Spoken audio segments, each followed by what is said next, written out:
Well, boy, howdy, boys and girls, men and women of all ages and walks of life. Welcome once again to this play inside of the garage.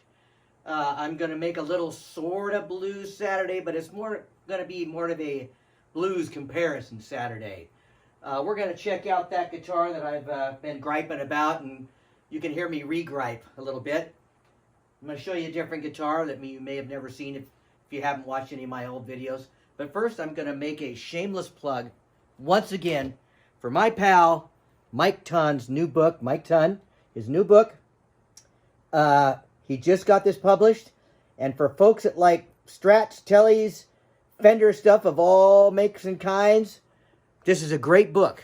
It covers the years that he was in charge of all the, say, getting together with all the stars and this and that, people that needed special guitars, your Clapton kind of thing. I don't think he did Clapton, but anyways, this book is just full of incredible documentation, pictures, and there's guitars in here that you will not have ever seen because they never got into production. They just got pre-production models made, and people either liked them or didn't like them, and so they went or didn't go. It's a great book. Rush to your computer or your iPhone. Order it off of Amazon for only $30. It's a great coffee table book. Anyways, guys, I also want to give a great shout out to my lovely, wonderful wife that made me these cool business cards, just kind of that I could pass out every once in a while if I was going somewhere that I knew there's going to be music people around or people who enjoyed that kind of stuff. You know, so I could get a few more subscribers. Check it out. Very grateful for her for doing that, and she's going to revise it a little bit along the line, although I'm very happy with the way they are. Anyways, guys, that's what we've got going today. I'm just going to demonstrate this a little bit and tell you what my problems are. And one of the reasons I'm going to do that is because a lot of the folks, or some of the folks that listen to my channel and watch it, they do make comments, and they say, well, this or that, or they say, hey, you know, this thing over there or that thing over there, and it's always great. But one thing I'm having a problem with, well, actually a couple things, but one, I'm not happy with the neck, and that is like threefold. One, it's a little fat in my hands, and I wasn't expecting that, because before it was put together, it just felt fine. But anyways, what we're going to do is I'm going to go ahead and light her up, as we say. And I'm going to show you a few of the things that I'm really kind of stumped about. You know, I can probably figure them out, but I want to show it to you, play it once again, so that you can kind of check it out and see if you have any ideas or if you know of anybody. And so, in other words, Channel Bob over here can say, hey, Channel Joe, you don't ever watch Guitarzan. Watch Guitarzan because he needs some help. And I know Bob knows the answer to this. So maybe something like that could happen. Now, even though we're going to kind of switch back and forth and do other things, if you want to get your guitars out, we're going to play in the key of G today. Just a little bit of a bluesy kind of shuffle. Number 64 for your listening and dining pleasure once again. Once again, I hope you're having a wonderful and a pleasant day. And this is a brand new loop I just made for you guys.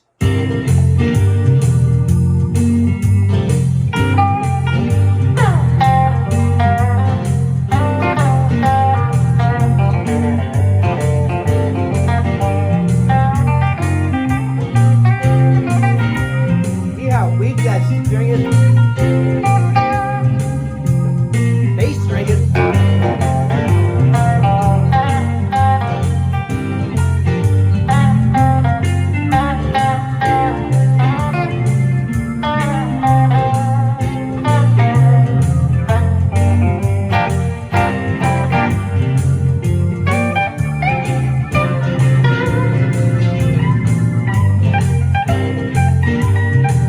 It also frets out. It just goes in.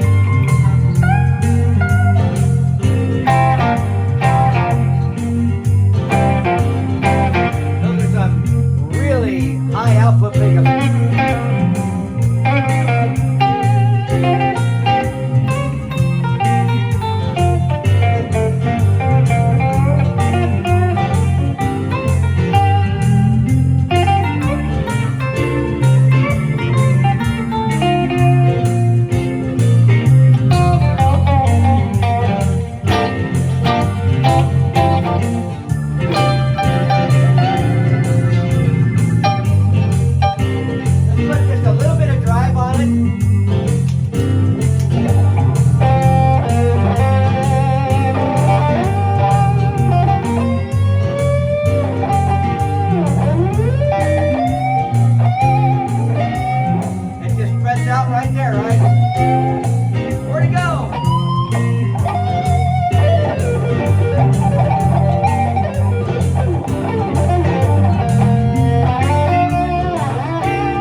that's this guitar. As you can see, it doesn't have a multitude of problems, but it really has some problems. Now, I have already gone back and filed some of these frets down because I was watching some videos on it, and they said, well, sometimes when it frets out up here is because these are just still a little bit too high.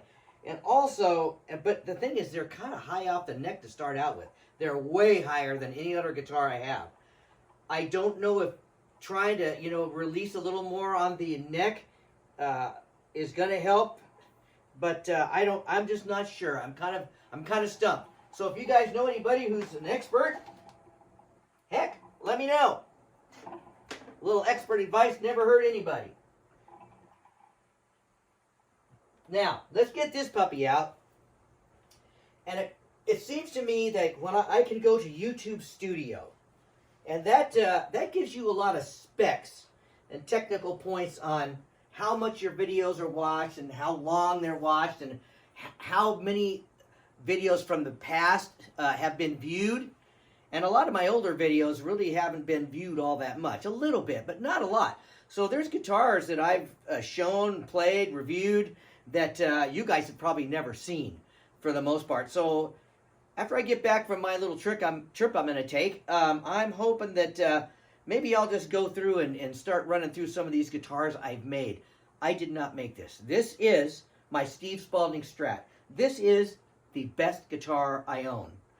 It was custom made for me by hand.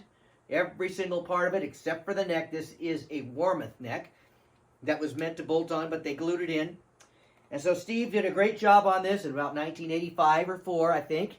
It's got some very unique features that people have probably never seen before. And I think one of the greatest features that a lot of people, when they look at it, they don't realize it. Then they go, wow, it's got, the pick guard is inlaid into the body. Pretty cool, huh? I happened to make this pick guard. The other one was reflective red and had a whole different setup, and it had EMGs and all that 80s kind of stuff. It's got the evil, wicked, very bad, horrible Kaler that everybody hates. It's got a graphite nut and Spurzel. In those days, the Spurzel was one of the only lock-and tuners around. And so it's got those. This thing stays in tune really well. You can, it's not a dive bomb machine, but you can really reef on it pretty hard, as you've seen in a couple of my surf videos. And it stays relatively well in tune. So let's get this guy going, and we'll just do a little demonstration of him. And now it doesn't have the output of that one at all. These are very old vintage Seymour Duncan cool rails. I don't even know if they make those anymore. But they're great because they're not a hot rail. They just don't have that extra, push into the front end of your amp. They're more like a standard Alnico, but still bar magnets, and they sound, I think, really good. This thing plays like a dream. I gotta tell you. Like I said, it's the best dang guitar I own.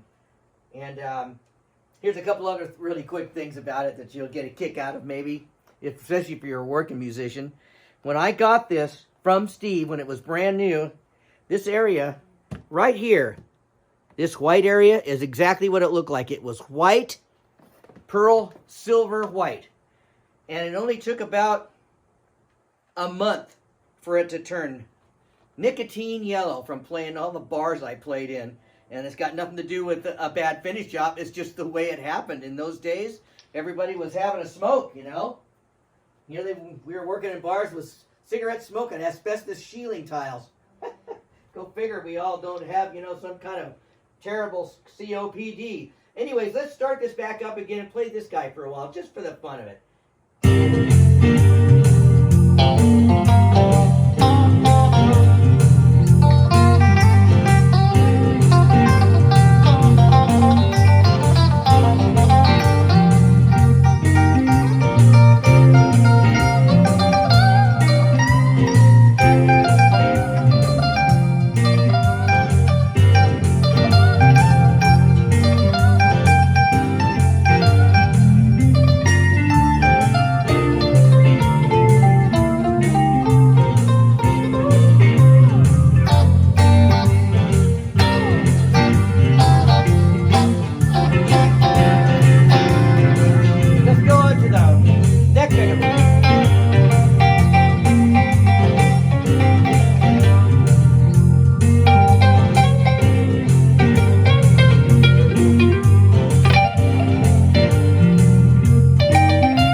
fourth position.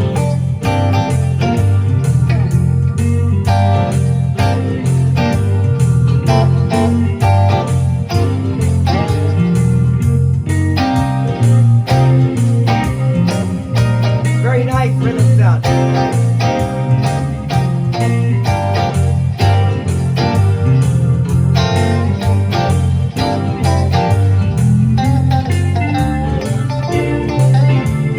Now let's bring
in tune still, even after that little bit of wiggling we did. You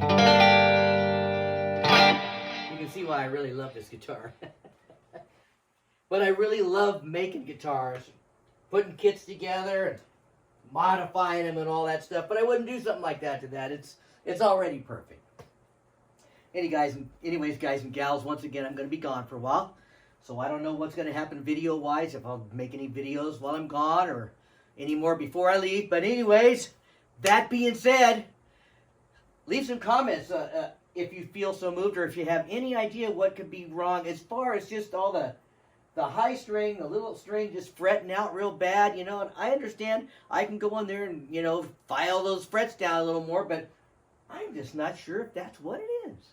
Anyways, guys, I love you all for watching my videos. Thanks a lot. Once again, if you haven't, please like and subscribe to my channel. Give me a thumbs up and leave comments and share the videos with your friends of like-minded people that like guitar stuff and amp stuff and all that good stuff. So anyways, that being said, buy the book. Thank you.